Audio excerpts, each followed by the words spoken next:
Hey guys, आज की कहानी में आप सबका स्वागत है। आज हमारे साथ है रवि और गोलू। गोलू कह रहा था कि रवि भैया कुछ भूतों की कहानी सुनाइए ना, जिससे मुझे थोड़ा डर भी लगेगा। क्यों नहीं गोलू, आज मैं तुझे मेरे साथ जो हादसा हुआ था वो बताऊंगा।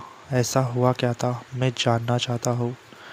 तो ये उस रात की बात है जिस रात मैंने अपने बेस्ट फ्रेंड को खो दिया था। मैं पहले से जानना चाहता हूँ। तो मैं और मेरी दोस्त निधि, हम दोनों अपने दोस्त के बर्थडे से वापस अपने घर आ रहे थे। सब कुछ ठीक ही चल रहा था, पर हम लोग ने एक ऐसा हाईवे ले लिया वहाँ पर कोई ज़्यादा लोग आते ना हो। तो गाड़ी चलाते हुए मैंने सोचा कि क्यों ना मैं गाने बजा दूँ ताकि हम अच्छा माहौल हो जाए। तो निधि मुझसे बात कर रही थी, पर मुझे इतनी नींद आ रही थी कि पलक झपकते ही मेरी आंखें बंद हो रही थी। उसके बाद वो बहुत कोशिश कर रही थी कि मुझे जगाए रखे, पर मैं गाड़ी चलाते चलाते अचानक मुझे क्या हो गया क्या पता, मेरे सामने एक लड़की आई। मैंने गाड़ी से उसे कुचल दिया। उसके बाद मैंने गाड़ी रोकी, फिर मैं बाहर देखने लगा तो वहाँ पर उसकी आधी बॉडी लटकी हुई थी, यानी कि हाथ से लेके सर तलक, बाकी का उसका पैर नहीं था। फिर क्या हुआ, निधि जब आई उसे कुछ भी नहीं दिखाई दे रहा था। उसे लगा कि मुझे नींद आ रही है, इसके वजह से मुझे जो ना वो दिख रहा है। इसके लिए मैंने आसपास देखा, मुझे लगा कि उसके पैर भी उधर गिरे होंगे, तो वहाँ पर कुछ भी नहीं था। फिर मैं फिर से गाड़ी में बैठा। उसने कहा कि क्या हुआ, तो उसने कहा कुछ नहीं, मेरी तबीयत ख़राब हो रही है, लगता है जो चीज़ है ही नहीं मुझे वो दिखाई दे रही है। उसके बाद मैं फिर से गाड़ी चलाने लग गया। उस हाईवे के यहाँ पर एक अजीब सी बात थी, हाईवे कभी ख़त्म ही नहीं हो रहा था। वहाँ पर लाइट भी बहुत कम थी, इसके वजह से मुझे गाड़ी पूरी 100 की स्पीड से दौड़ानी पड़ी।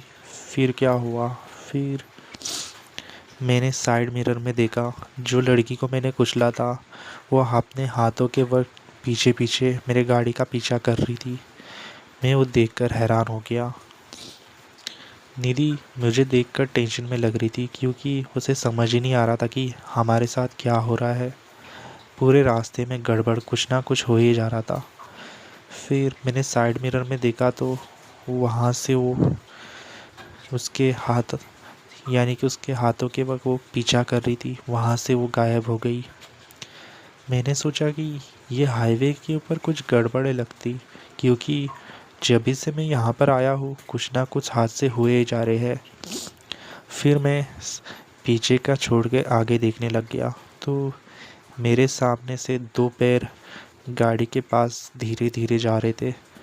मैंने जब गाड़ी चलाई तो वो पैर गाड़ी के आर पार हो गए। मैंने सोचा कि ये सब क्या हो रहा है, कहीं मैं कुछ ज़्यादा तो नींद नहीं आ रही मुझे, ये सब क्या हो रहा है, कुछ समझ में ही नहीं आ रहा है। फिर क्या हुआ, उसके बाद मैंने अपनी गाड़ी और स्पीड से भगानी स्टार्ट कर दी। उसके बाद एक लड़की की बॉडी मेरे सामने वाले मिरर के यहाँ पर गिर गई। उसे देखकर मैं काफ़ी डर गया। मेरी गाड़ी डिसबैलेंस हो गई और हम दोनों अचानक ब्रेक मारे तो निधि और मैं गाड़ी में से उड़ गए। उसके बाद निधि एक हाईवे के यहाँ पर गिरी, वहाँ पर से एक ट्रक आ रहा था। निधि के दो टुकड़े कर दिए उसने, आधा शरीर उधर आधा शरीर इधर। मैं उसे देखकर जगह पे ही बेहोश हो गया, क्योंकि मुझसे वो देखा नहीं जा रहा था, काफ़ी भयानक था। फिर क्या हुआ, उसके बाद मैंने अपनी आंखें खोली तो मैंने देखा कि मैं हॉस्पिटल में एडमिट हूँ। डॉक्टर लोग सब लोग करीब 2-3 दिन उन्हें लगा मुझे होश में लाने के लिए, क्योंकि मेरे सब कुछ हाथ और पैर सब डैमेज हो गए थे इसके वजह से। फिर मेरे दोस्त ने बोला क्या हुआ था, तो उसने बताया कि तुम्हारा सामना टेके टेके से हुआ था। टेके टेके, ये टेके टेके क्या है? उसने कहा कि टेके टेके एक भयानक आत्मा है जो कि जैपनीज लेजेंड है। कहते थे कि कोई बच्ची है, उसे परेशान करते थे लोग, इसके वजह से स्कूल में लोग उसे तंग करते थे। कुछ बच्चों लोग ने उसे ट्रेन में से धक्का दे दिया और वो एक पटरी के यहाँ पर गिर गई। वहाँ से ट्रेन आई और उसके 2 टुकड़े कर दिए। इस तरह वो तड़पने लगी, पर उसकी आवाज़ सुनने के लिए कोई भी नहीं आया। इसके लिए उसने रात के समय भटकती रहती है अपना आधा शरीर लेके, और सबसे एक ही बात पूछती है कि मेरे पैर कहाँ पर है। जिस किसी ने भी जवाब दे दिया तो उसके ऊपर वो डायरेक्ट हमला कर देती है। तब उसे समझ आया कि उस रात जो थी उस हाईवे के यहाँ पर टेके टेके थी, क्योंकि वो अपने पूछने वाली थी। इसके लिए संदीप ने उसे, यानी कि रवि ने उसे ज़्यादा देखा नहीं और अपने ही धुन में गाड़ी चलाने लग गया। काफ़ी भयानक कहानी है इस हाईवे की। हाँ, कुछ हाईवे अच्छे होते हैं, कुछ हाईवे के ऊपर बहुत सारे हादसे हुए रहते हैं। हम उससे अनजान होते हैं क्योंकि हमें पता ही नहीं होता कि उस हाईवे के यहाँ पर इतने सारे हादसे हो गए, हमें जाना चाहिए या नहीं जाना चाहिए। बस मुझे एक ही बात का बुरा लगा, क्योंकि उस रात मेरी बेस्ट फ्रेंड मुझसे छीन गई और सब कुछ उस टेके टेके के वजह से हुआ। तो गोलू, कहानी कैसी लगी? कहानी काफ़ी अच्छी थी। दोस्तों, क्या आपको हमारी कहानी आपको पसंद आती है? क्या आपके पास भी ऐसी डरावनी कहानी है? हमें कमेंट कर सकते हैं। हो सकता है कि आप सबके सामने लाने की कोशिश करूं। तो देर किस बात की है, सपोर्ट करो हमारे चैनल को और लाइक करो, शेयर करो और फॉलो करना ना भूलें।